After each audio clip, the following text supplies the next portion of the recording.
Hi, I'm Michael Chen, and this is the story of how my cousin's greed at my wedding led to his ultimate downfall. Sometimes the most dangerous opponent is the one who appears to have nothing left to lose. I was never the golden child of the Chen family. That title belonged to my cousin Victor, with his Harvard MBA and perfectly tailored suits. While he was making headlines in finance magazines, I was quietly studying our family's traditional medicine business, learning every detail of the empire my grandfather had built from scratch. Our family's company, Chen Natural Remedies, wasn't just another health supplement business. For 3 generations, it had been the bridge between traditional Eastern medicine and modern wellness, supplying specialized herbs and formulations to clients worldwide. But Victor saw it as outdated, a relic that needed modernizing. "Mike, you're wasting your time with those old recipes," he'd say during family dinners, casually dismissing decades of tradition. "The future is in synthetic pharmaceuticals." If only he had paid attention to what those old recipes really meant. I spent 10 years learning every aspect of the business, from identifying rare herbs to understanding the complex supply chains Grandpa had built across Asia.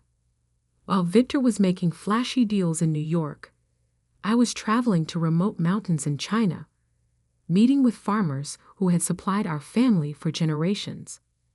Then I met Sarah, a biochemist who shared my passion for bridging traditional and modern medicine.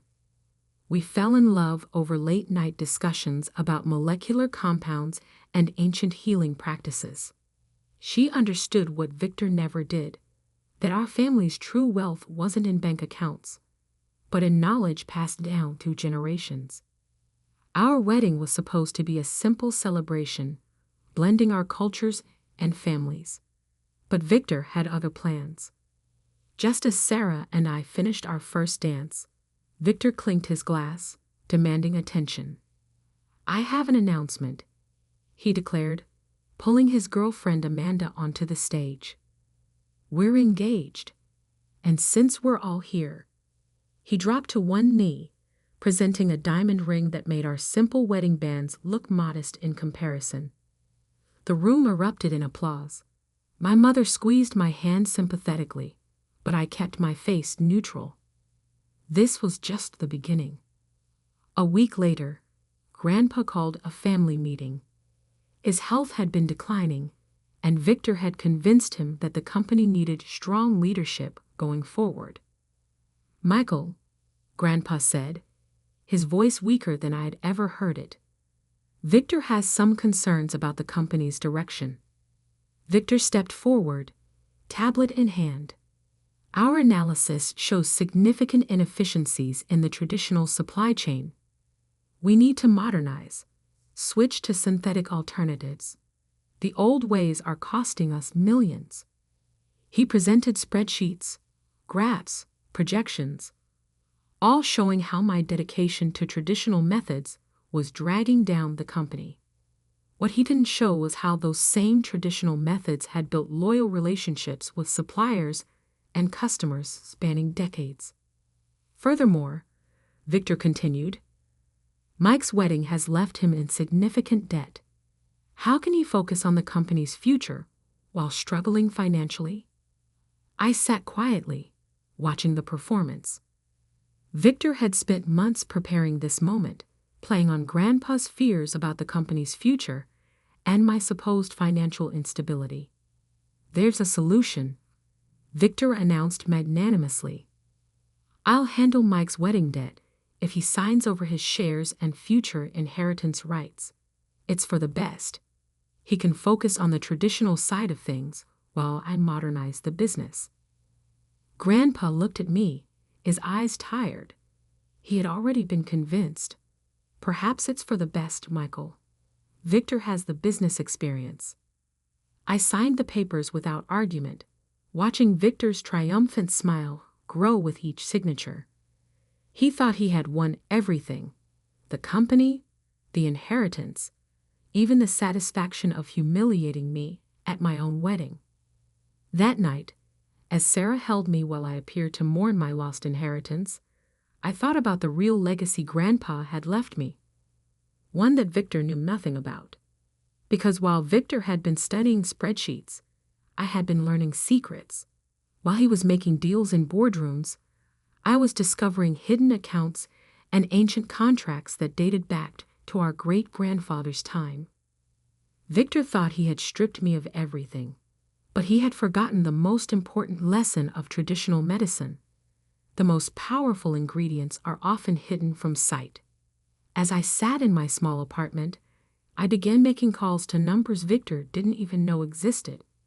By morning, he would learn that sometimes the quietest member of the family is the one who holds the real power. The next morning, I arrived at Chen Natural Remedies headquarters just before dawn. The security guard, Mr. Wu, who had known me since childhood, nodded as I entered. In the executive wing, I could see lights already on in Victor's new office. I smiled, knowing he was probably reviewing his victory documents. But while Victor had been focusing on paperwork, he'd forgotten about something much more valuable: relationships. At precisely 8 a.m., my phone buzzed, right on time. "Michael?" Victor's voice cracked with panic. "What's happening?" "Our suppliers. They're all canceling their contracts." "Are they?" I replied calmly, walking toward his office. How interesting. Inside, Victor was surrounded by frantically ringing phones. Amanda sat on the leather couch, her new engagement ring catching the morning light. "Fix this," she hissed at him. "Let me explain something, cousin," I said, settling into a chair.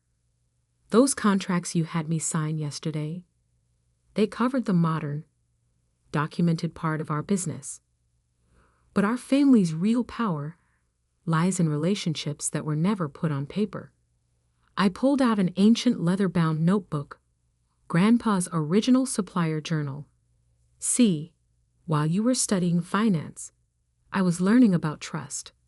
Those farmers in the mountains, their families have supplied our family for generations, based on verbal agreements and honored promises. And they only deal with someone who knows the old ways." Victor's face paled. "You're bluffing. We have contracts with shell companies that I set up years ago," I finished. "Every major supplier of our core ingredients deals exclusively with me. Those contracts you have, they're with holding companies that expire." I checked my watch. Right about now. On cue, his computer chimed with email after email: contract terminations, supplier withdrawals, partnership dissolutions. "You can't do this." Amanda stood up, her designer heels clicking on the marble floor. "Victor owns the company now." "He owns the building," I corrected. "The licenses, the patents, the official paperwork. But a traditional medicine company without traditional medicine is just an empty shell."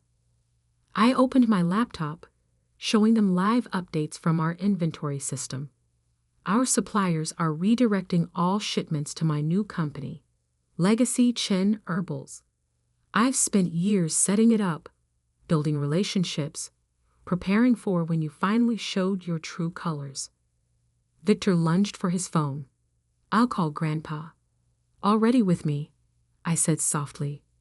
"Did you really think he didn't know what you were planning? Who do you think taught me about the secret accounts?" Through the glass walls, we could see employees gathering, whispering as their systems showed massive inventory redirections. Victor frantically typed on his computer, trying to access accounts that were no longer there. "You have two choices," I continued. "Option 1, I walk away with all our suppliers, our authentic formulas, and our real family legacy. You can keep the building and try to explain to shareholders why Chen Natural Remedies suddenly can't produce any remedies." "And option 2, Victor whispered, his Harvard confidence crumbling. You surrender your shares to Grandpa's trust. I take over as CEO. You get a nice consulting fee to save face. And we never speak of this again. Oh, and you move your wedding date. Some dates are sacred, cousin. The next few hours were a blur of lawyers, documents, and Victor's increasingly desperate attempts to salvage his position. By afternoon, I sat in what was now my office, holding Grandpa's old notebook. Mom called, worried about family harmony. Did it have to end this way? She asked. Victor gave me no choice, I replied. He thought the company was about paperwork and profits. He forgot it was built on trust and tradition. The aftermath transformed Chen Natural Remedies. Under my leadership, we expanded sustainably, honoring both tradition and innovation. Victor took a consulting position in Shanghai, far from any real power. Amanda broke off the engagement once the trust fund she'd been eyeing disappeared. Sarah and I celebrated our first anniversary by visiting our suppliers in the mountains, sharing tea with families who had known my grandfather. Your cousin never understood. One old farmer told me that true wealth grows slowly, like the rarest herbs. Last week, I received an invitation to speak at a conference on sustainable business practices. The topic? Honoring tradition in modern business. I accepted with a smile, thinking about how the quietest strategies often yield the richest harvests. 2 years have passed since that pivotal morning in Victor's office. Chen Natural Remedies has not only survived, but thrived in ways my cousin never imagined. But the story doesn't end there. Sometimes the most important lessons come long after the victory. Last month, Victor appeared at my office unannounced. He looked different, humbler. The expensive suits replaced by casual wear, his Harvard swagger gone. He had spent 2 years in Shanghai, supposedly consulting, but really learning what I had known all along, the true value of our family's legacy. I understand now, he said quietly, standing by the window where Grandpa's prized herbs grew in specialized containers. I thought I knew everything about business because of my MBA, but I didn't know anything about our real business. I poured him a cup of tea, the same blend Grandpa used to serve during our lessons. It's never too late to learn, Victor. What happened next surprised even me. Victor pulled out a worn notebook, his own collection of observations and learnings from his time in Shanghai. I've been visiting the farms, he admitted, learning from the people I once dismissed. I was wrong, Michael. That evening, over dinner with Sarah, I made a decision that would shock our entire family. The next morning, I called a board meeting. I'm creating a new division, I announced, Traditional Knowledge Integration, and I'm appointing Victor as its head. The boardroom erupted in whispers. Victor, who had been invited without knowing why, sat stunned. But after what I did, family businesses aren't just about profit, I replied. They're about legacy, about passing knowledge through generations. You've learned that lesson the hard way. That makes you more valuable, not less. The next few months brought changes nobody expected.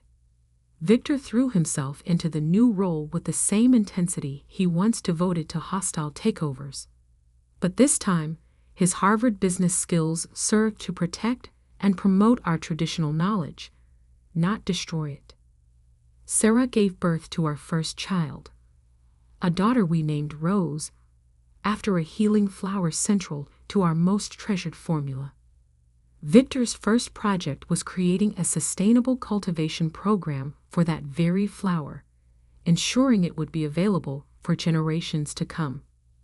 Grandpa, now in better health thanks to reduced stress and our best formulations, often sits in his old office, watching his grandsons work together instead of against each other. Balance, he says, smiling. In medicine and in life, balance is everything. Last week, we opened the Chen Center for Traditional Medicine Research, a state-of-the-art facility combining modern science with ancient wisdom.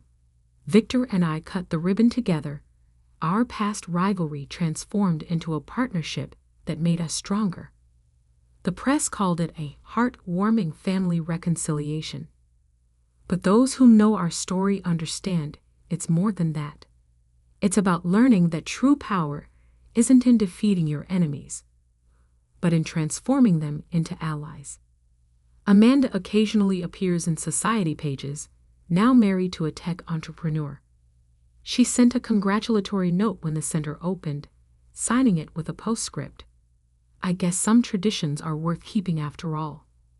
As I write this from my office, watching Victor teach his own son about herb identification in our rooftop garden, I think about cycles of revenge and redemption. Sometimes the best victory isn't in destroying your opponent, but in helping them become who they should have been all along. The company continues to grow, but more importantly, our family has healed. The quiet power I once used for revenge now serves a different purpose, building a legacy that honors both tradition and change. Yesterday, Sarah found our daughter in Grandpa's old office, carefully turning the pages of his supplier journal. I want to learn everything, Rose declared, her small fingers tracing the ancient characters. Victor and I exchanged glances, remembering our own journeys. The most powerful medicine, I told her, repeating Grandpa's words, isn't in the herbs themselves, but in understanding when to heal instead of harm. And so our story continues, not as a tale of revenge, but as a lesson in transformation. Victor's betrayal at my wedding didn't end with his destruction, it ended with his redemption. Sometimes the quietest victory isn't in defeating your enemies, but in helping them find their way back home. After all, in both traditional medicine and family business, the goal isn't just to cure the symptoms, it's to restore balance to the whole system.